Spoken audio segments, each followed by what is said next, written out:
Some villains fight heroes, some villains fight worlds, but Thragg, he fought entire civilizations and won.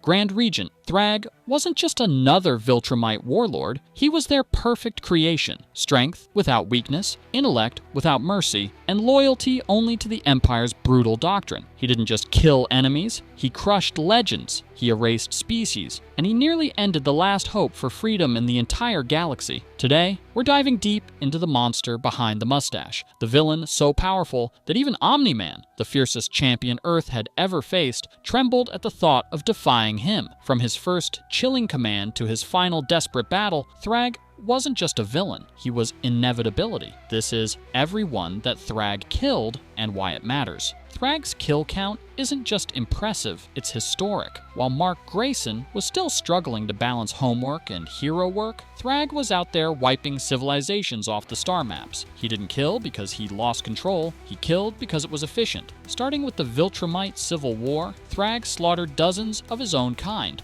Veterans, leaders, even close allies. No hesitation, no mercy. When the old Viltrumite leadership fell, Thragg didn't mourn. He eliminated competition. Later, during the Battle of Thraxa, Thragg delivered one of the most brutal moments in Invincible history. He killed Battle Beast, an undefeated gladiator who had crushed every other opponent across galaxies, and Thragg took him down in single combat. No tricks, no help. Just pure dominance. And it didn't stop there. Thragg's war on Earth's heroes nearly exterminated the Guardians of the Globe 2.0. He engineered an entire generation of hybrid Viltrumite children, not to preserve life, but to breed a new army. The few planets that resisted were left silent, their populations decimated. Unlike Mark, Thragg never hesitated. He believed survival meant annihilating anything that could one day rise against him. And by the time Mark and his allies realized it, Thragg had already carved his legacy into the stars. Thragg didn't just win fights, he turned battles into mass graves. His first true showcase came during the Viltrumite Civil War, a conflict that shattered the Viltrumite Empire. Thragg,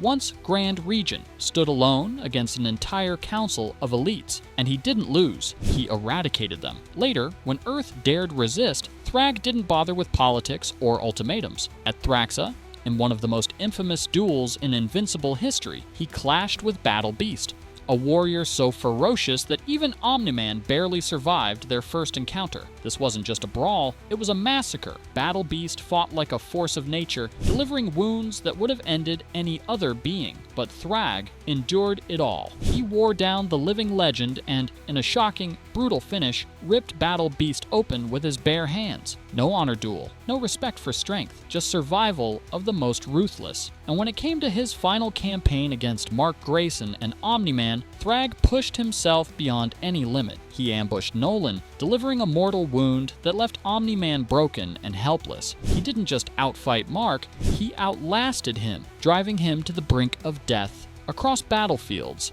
spanning entire planets. Their final clash near the sun wasn't a simple rematch, it was a war of attrition, hatred, and survival. Bare-knuckle brutality at the edge of existence. Thragg's battles weren't fair fights, they were exterminations. And no matter how strong his opponents were, Thragg always made sure they never walked away the same.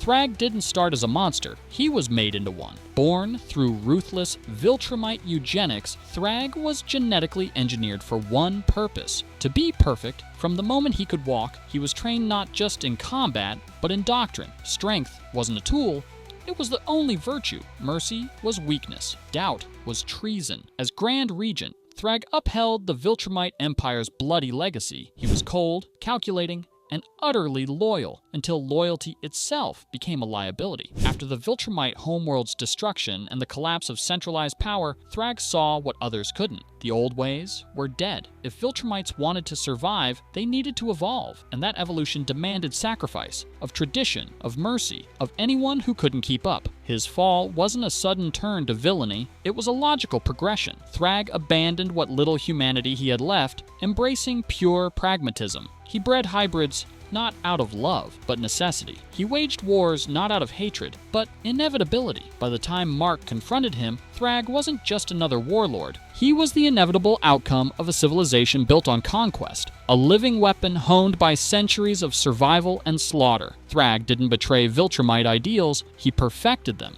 And he isn't just evil because he kills. He's terrifying because he truly believes he's right. Life without strength deserves extinction. Empires that hesitate deserve conquest. Where Omni-Man struggled with guilt after Earth's invasion, Thragg would have seen Earth's submission as nothing more than logical housekeeping. He didn't question whether mass slaughter was good or bad. He only asked, is it necessary? This absolute detachment makes Thragg scarier than any comic book villain ranting about domination. He doesn't monologue about justice or vengeance. He doesn't justify. He acts with chilling precision. In a galaxy filled with morally complex characters, Thragg is a reminder of what happens when strength becomes its own morality. Where Mark sees people, Thragg sees numbers. Where Omni-Man feels regret, Thragg feels nothing at all. In the end, Thragg isn't just an enemy of humanity. He's an enemy of the very idea that compassion and strength can coexist. He's what Mark Grayson would have become if he had never hesitated. In Invincible, Mark Grayson faces dozens of threats, but none reach the nightmare level of Thragg.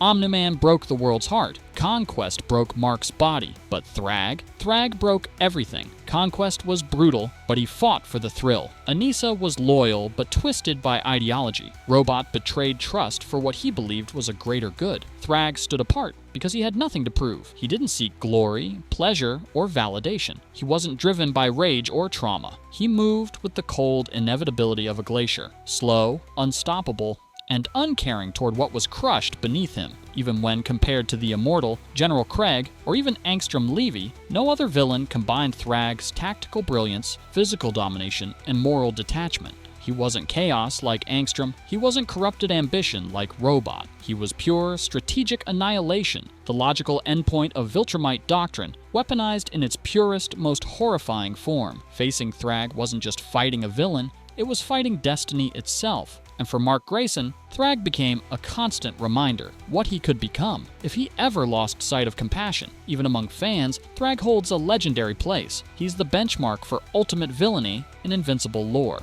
No other antagonist came closer to total victory. No other fight demanded so much, physically, emotionally, morally. Thragg didn't just change the course of the story, he forced everyone, heroes and readers alike, to confront what strength without humanity truly looks like. His legacy? A permanent scar on the Invincible universe. And a warning, Thragg wasn't just a villain, he was the final boss of an entire universe. He showed us what happens when power exists without limits, without love, without humanity. But what do you think? Could anyone, even Mark at his peak, have truly beaten Thragg without help? Or was Thragg always destined to fall? Not by strength, but by spirit. Drop your theories in the comments. I read everyone, and if you love deep dives into the deadliest characters across the multiverse, don't forget to like, subscribe, and smash that bell for more.